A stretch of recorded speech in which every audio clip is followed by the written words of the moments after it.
Hi everyone, Fatma here from Addictive Tips, and I'm going to show you how you can use a command line switch on Windows 10. So there's two methods that you can use. The first is with the command prompt. Go ahead and open command prompt and use the cd command to move to the folder that has the executable file or a shortcut to the app that you want to run a switch with. Once you're in the folder, use this other command that you see on your screen and replace appname.exe with the name of the app and the exe extension, and then follow it up with the command line switch that you want to use. And if you're using a shortcut instead of the executable of the app, use this command. The only difference here is that instead of the exe extension, you're using the lnk extension.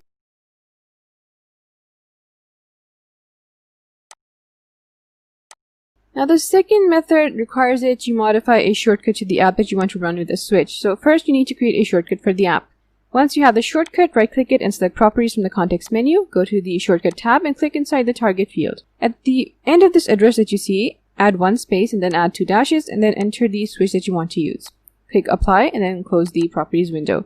You now have to use this exact shortcut to open the app, and when you do that, it is going to run with the command line switch that you added. Thanks for watching. I'll see you later with more tech tips.